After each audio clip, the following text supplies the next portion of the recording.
The first soldier was buried at Arlington National Cemetery on May 13, 1864. The modern-day Arlington National Cemetery at the beginning of the Civil War was the Arlington House, an estate owned by Robert E. Lee, the General of the Confederate Army.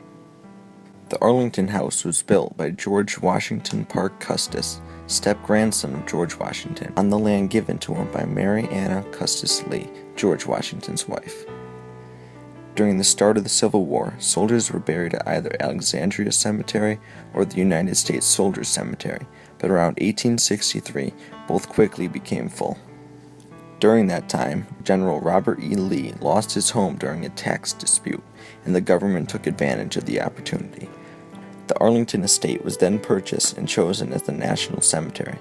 Not only was it in a suitable location with a beautiful view of the capital, Washington, D.C., but it was also a very political move, not allowing Robert E. Lee to return to his home after the war. There have been multiple additions to the cemetery over the year, allowing for more grave sites. The total now stands at 624 acres, which is equivalent to about 472 football fields. There are more than 400,000 tombs at the cemetery. They hold between 27 and 30 funerals each weekday, and 6 to 8 funerals on Saturdays. That's almost 7,000 funerals a year. Those eligible for in-ground burial include any active duty member of the armed forces, except those serving on active duty for training purposes only, any retired member of the armed forces, or any former member of the armed forces who was awarded either the Medal of Honor, Distinguished Service Cross, Distinguished Service Medal, Silver Star, or the Purple Heart.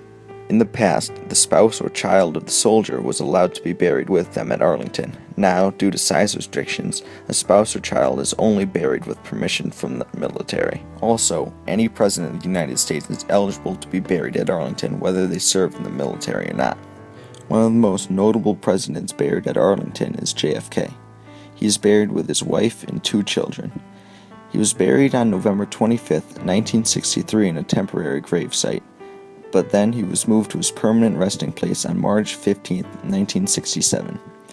His grave is marked with the eternal flame.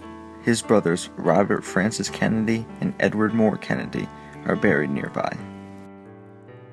The most notable gravesite at Arlington National Cemetery does not belong to one person in particular. This is the tomb of the unknown soldier.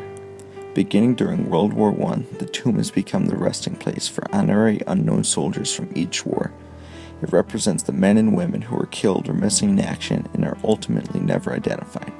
The tomb states, "Here rests in honored glory an American soldier known but to God." The guard marches 21 steps south down the black mat laid across the tomb, turns and faces east towards the tomb for 21 seconds, turns and faces north, changes weapons to his outside shoulder, and waits 21 seconds, marches 21 steps down the mat, turns and faces east for 21 seconds, turns and faces south, changes weapons to his outside shoulder, and waits 21 seconds. He repeats the routine until the soldier is relieved of duty at the changing of the guard. The 21 steps and the 21 seconds he must wait is symbolic of the 21-gun salute. A guard is on duty at all times, changing either 30 minutes, an hour, or every 2 hours. During the recent hurricane, President Obama ordered the guards to stop guarding the tomb. They declined and continued to stay out there even during the hurricane.